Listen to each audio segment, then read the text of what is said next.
أعوذ بالله من الشيطان الرجيم.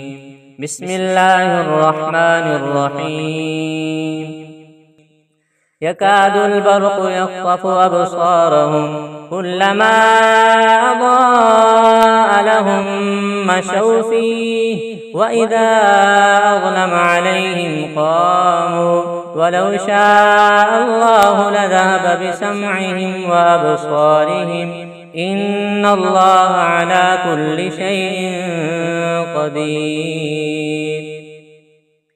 يا أيها الناس اعبدوا ربكم الذي خلقكم والذين من قبلكم لعلكم تتقون الذي جعل لكم الأرض فراشا والسماء بناء وأنزل من السماء ماء فأخرج به من الثمرات رزقا لكم فلا تجعلوا لله أندادا وأنتم تعلمون.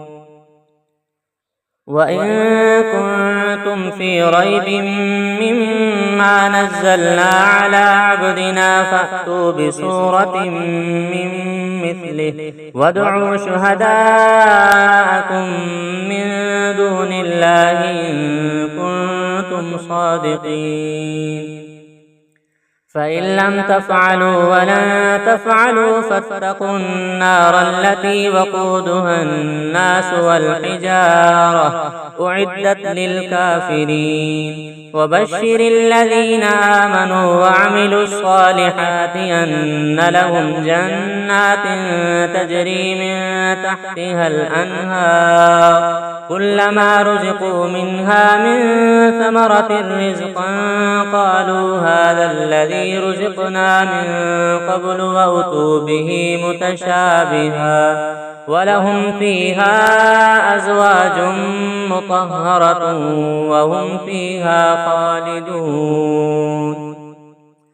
إن الله لا يستحيي أن يضرب مثلا ما بعوضة فما فوقها فأما الذين آمنوا فيعلمون أنه الحق من ربهم وأما الذين كفروا فيقولون ماذا أراد الله بهذا مثلا يضل به كثيرا ويهدي به كثيرا وما يضل به إلا الفاسقين الذين ينقضون عهد الله من بعد ميثاقه ويقطعون ما أمر الله به أن يوصل ويفسدون في الأرض أولئك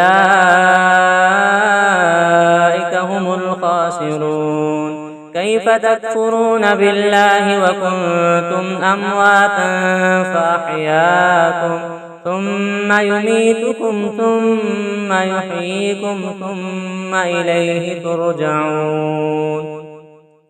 هو الذي خلق لكم ما في الأرض جميعا ثم استوى إلى السماء فسواهن 7 سماوات وهو بكل شيء عليم. وإذ قال ربك للملائكة إني جاعل في الأرض خليفة قالوا أتجعل فيها من يفسد فيها ويسفك الدماء